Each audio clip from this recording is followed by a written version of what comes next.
Good afternoon, everybody. Shalom. Actually, shalom is the word in Hebrew for hello in English, but although for peace. So shalom means two things very strong.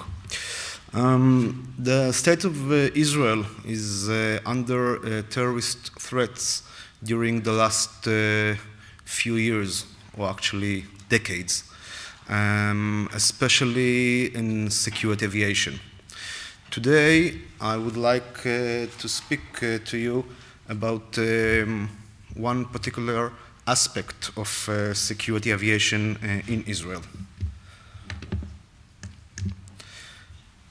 I would like to speak about the threat, one of the threats that Israelis face too. This threat was well known to you on the 9/11 events. It's the use of commercial or general aviation aircraft entering the Israeli airspace as mass destructive weapons directed to sensitive targets on the ground by terrorists. As we saw at the 9/11 events, there is no need to carry any bomb inside the aircrafts. There is no need to carry any knives or other weapons. You can use the aircraft itself as the weapon. And this is what the world began to understand after the 9/11 events. You just need to control the aircraft and you have the weapons in your hands.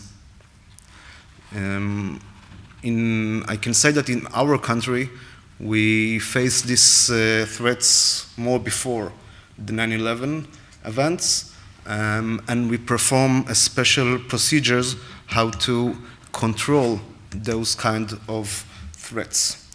The first threat, my colleague just mentioned him, and the measures that we developed is the security program for all the incoming flights to Israel. We demand a security program that will be approved by us in order to give a clearance for foreigner carrier, non-Israeli carrier, to fly into the state of Israel. It's not just to land in Israel, it's also to perform an overfly. So we're not allowed an aircraft to enter the Israeli airspace itself if it's not approved by our government. The security clearance is performed for each aircraft that wants to enter the Israeli airspace. It includes the smallest aircraft that wants now just to fly over our country to Jordan or to the Gulf countries or the opposite way, or if we wish to land here in Israel. He needs to get our security clearance before the departure to Israel. There is no carrier, there is no an aircraft that would like to enter the Israeli airspace without any security clearance from the state of Israel. We also add positive identification for approaching aircraft at specific report points before this aircraft enters to the Israeli airspace. So we know exactly who is this aircraft way before he enters our airspace. Today, in Europe, for instance, or in the States even, when an aircraft wants to enter the airspace of some country, he just notifies the country, and if the routes are open, he will go inside the specific country. To Israel, it's a little bit different. We give a security clearance way before the aircraft depart, and we know that he's supposed to enter our airspace.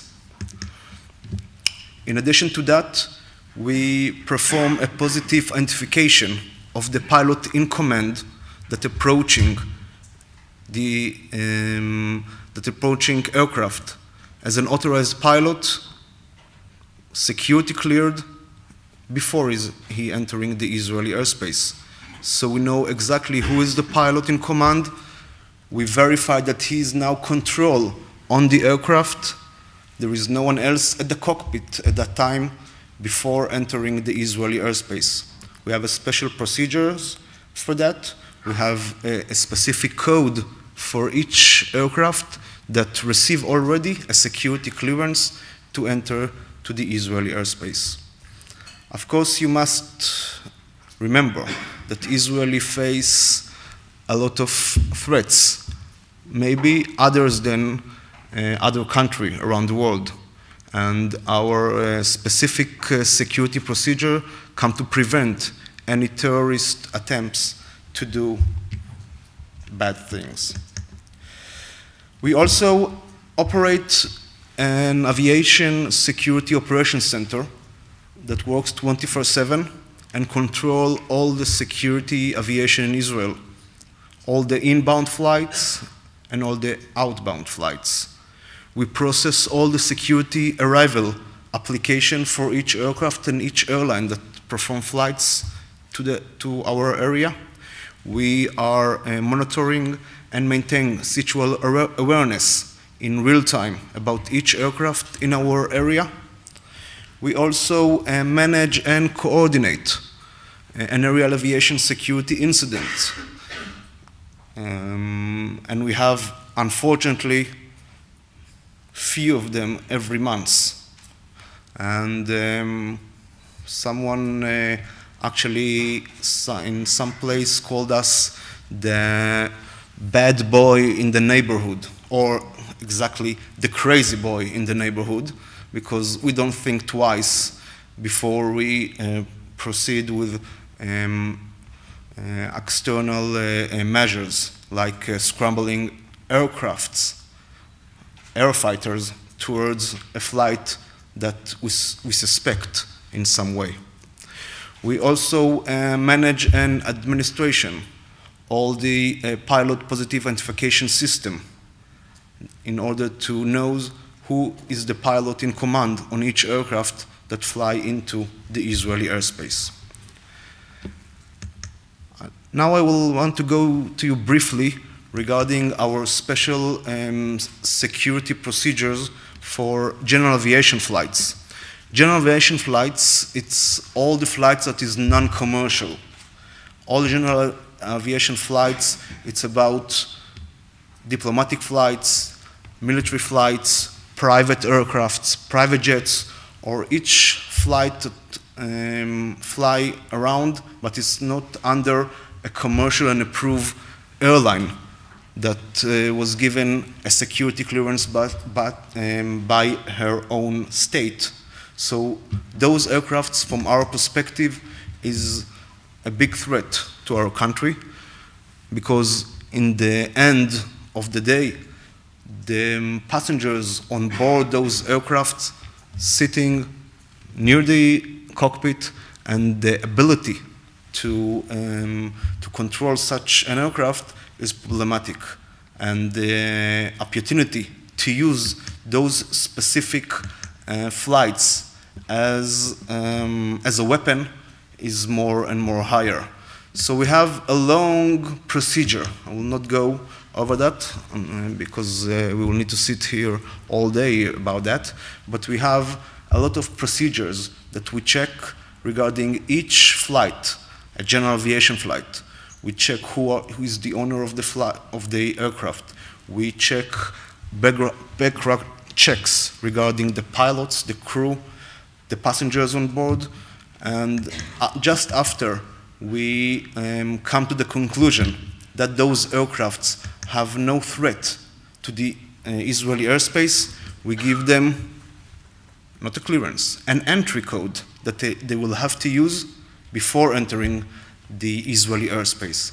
After this entry code, they can come inside the Israeli airspace. So this is a long procedure. Just for your knowledge, each aircraft that each general aviation aircraft that would like to come inside the Israeli airspace must submit to us an application 72 hours before the departure of the flight to Israel. If he will not do so, he will not receive any clearance. And we have thousands of general aviation flights to Israel, although we are small, tiny country in the Middle East. We have a special procedure and a special system in order to check each flight in real time. The system receives from a data from a few perspectives and from a few databases.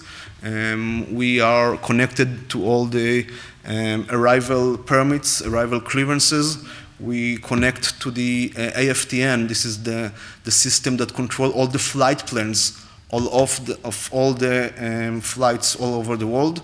And we are connected to the system that give all the clearances from the safety perspectives.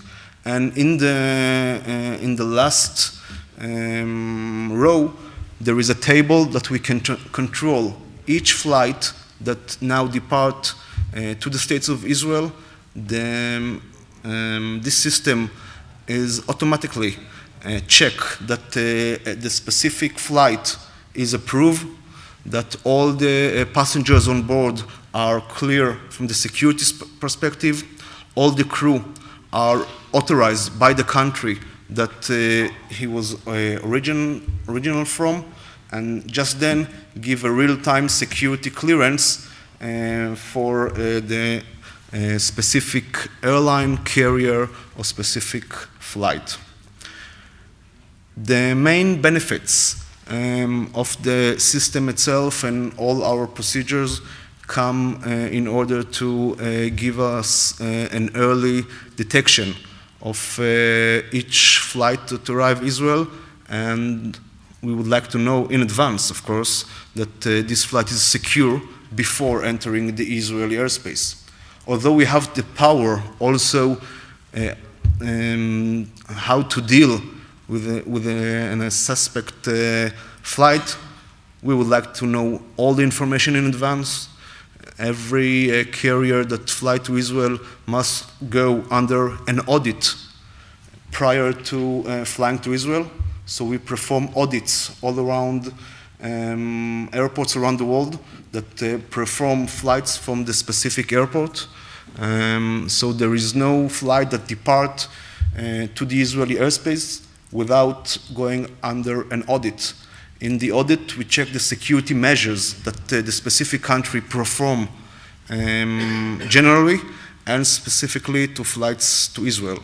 We define the flights to Israel as high-risk flights, and we ask from the authorities of the airport and of the airlines to perform an extra security measures on the flight to Israel. My colleague before mentioned the cost-effective issues, and our demands regarding extra security measures are very expensive, because we are asking from the authorities of the airport. Actually, asking is not the right word. We demand from the local authorities of the airport and from the carrier itself that perform flights to Israel to perform an extra security measures that cost a lot of money. But in order to give them the permission to fly to Israel, they must follow our regulations. We also provide a reliable mean to clear suspicious in real time of each flight, and like I said, an early detection of developing security situation. So the op center that I am managing day by day basis are connected to all the intelligence agencies in Israel and to the Air Force and to other stakeholders that concern security aviation in order to prevent any terrorist attack. Thank you very much for listening.